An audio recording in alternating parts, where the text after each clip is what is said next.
양해왕 하 넷째. 백성과 함께하는 즐거움.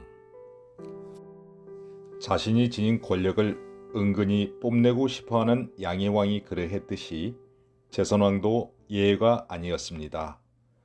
제선왕은 설궁이라는 궁궐에서 맹자를 만나볼 때 어진 사람도 역시 이러한 즐거움이 있는지요? 라고 넌지시 물어봅니다.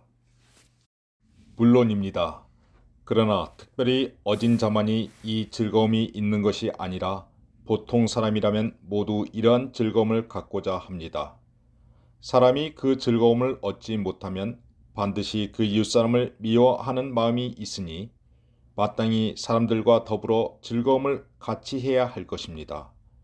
그렇다고 아랫사람이 자신의 분수를 망각하고 즐거움을 얻지 못했다고 해서 윗사람을 비난하는 것도 잘못이지만 의로움을 알지 못하는 임금이 자신만 즐기고 백성과 더불어 즐거움을 함께하지 않는다면 이 또한 잘못입니다. 편안히 거처하고 배부르게 먹는 것은 백성들이 즐거워하는 것입니다.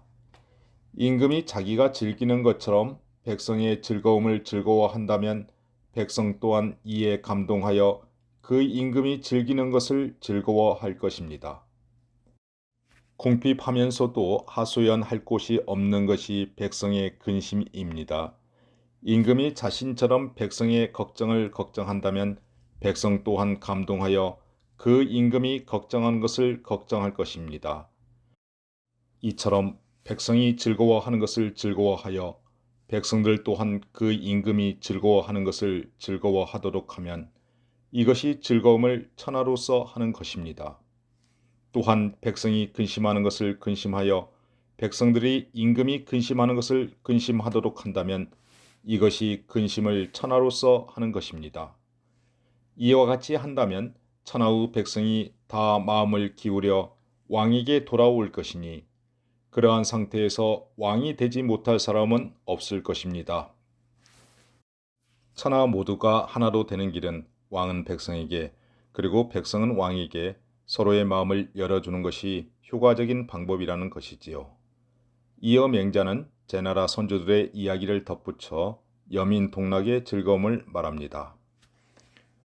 옛적에 제나라 경공이 신하인 안자에게 묻기를 지방을 살피고 백성을 보는 것이 나라의 큰일입니다. 내가 전부산과 조무산을 살펴보고 바다를 따라 남으로 향하여 낭야에 이르고자 하는데 무엇을 닦아야 선왕이 살피는 것과 비교하여 훌륭한 일을 할 수 있겠습니까? 하자 안자는 대답하였습니다. 좋습니다. 훌륭하신 선왕을 닮아가려는 우리 임금의 이 물으심이요. 천자는 12년에 한 번씩 제후의 나라에 가는데 이를 순수라 말합니다. 순수란 제후가 지키는 땅을 순행하여 그 정치의 잘잘못을 살펴보려는 것입니다. 제후는 6년에 한 번씩 천자를 조회하는데 이를 술직이라 말합니다. 술직이란 천자에게 받은 직책의 성과를 스스로 진술하는 것입니다. 천자의 순수와 제후의 술직이 모두 중요한 일이 아님이 없습니다. 봄이면 백성이 밭 가는 것을 살펴서 부족한 종자를 창고에 곡식을 내어 보충해 주고 가을이면 백성이 추수하는 것을 살펴서 수확이 넉넉하지 못한 자에게 창고에 곡식을 내서 보충해 줍니다. 천자는 수도를 중심으로 살피고 제후는 각 나라 안을 살피니 부지런히 백성을 위해 일하는 마음이 이와 같습니다. 그러므로 하나라 때의 속담에 왕이 한번 유람하고 즐기는 것이 모두 백성에게 은혜를 끼치는 것이니 우리 임금이 기꺼이 하지 않으신다면 누가 우리의 부족함을 알아서 도와주겠는가? 우리 임금이 놀고 즐기는 것이 모두 백성들에게는 은혜이자 사방 제후들의 법도가 된다고 하였습니다. 선왕의 순행은 바로 이 때문입니다. 그런데 지금은 제후가 놀면서 보는 것이 선왕 때와는 같지 아니하여 아무 일 없이 다만 놀 따름입니다. 임금이 행차하면 많은 군대가 뒤따르는데 그 군대가 가면서 먹는 양식은 백성이 제공하는 것입니다. 백성 가운데 굶주린 자가 먹지도 못하고 수고하는 자가 쉬지도 못하며 서로 곁눈질하면서 노한 눈으로 노려보며 서로를 비방하여 백성의 마음에 원망과 미워함이 사무칩니다.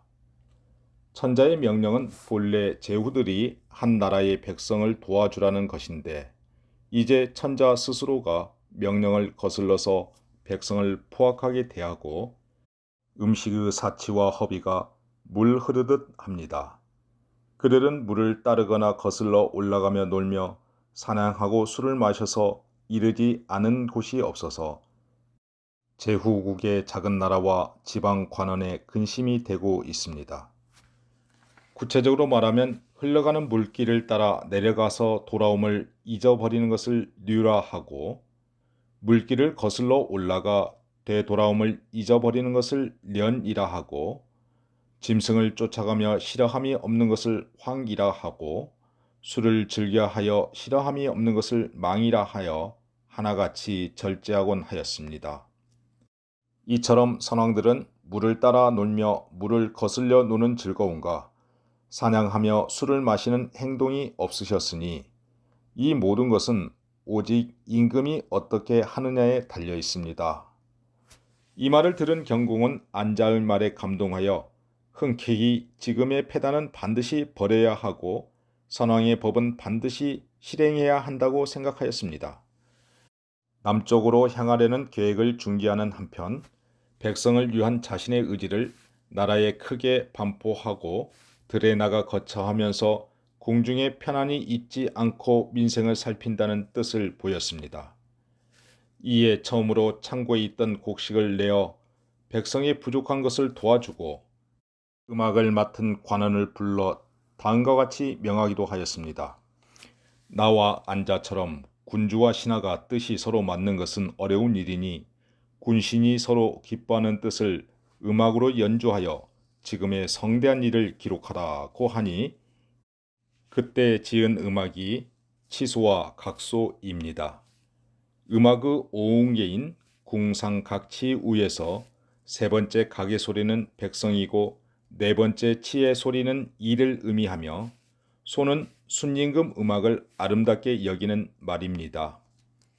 군신이 모두 백성을 유하고 일을 함으로써 서로 기뻐하기 때문에 그 지은 뜻이 또한 백성과 일을 위하는 음악이라 말할 수 있습니다.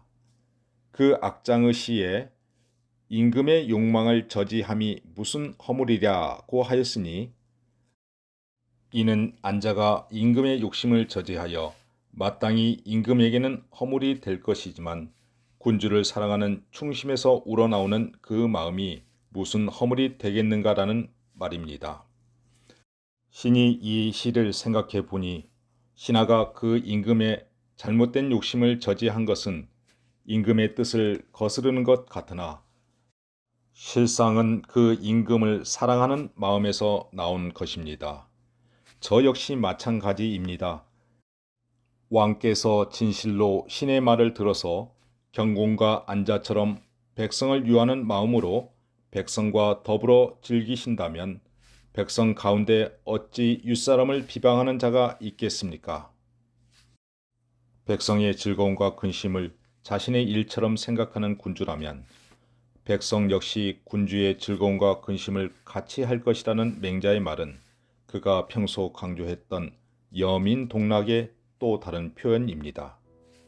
여기서 그는 더 나아가 윗자리에 있는 군주의 행동 하나하나가 결과적으로 백성들에게 영향을 끼치므로 조심해야 하고 백성을 향한 군주의 마음을 도와주는 충성스러운 신하의 역할을 강조하기도 합니다.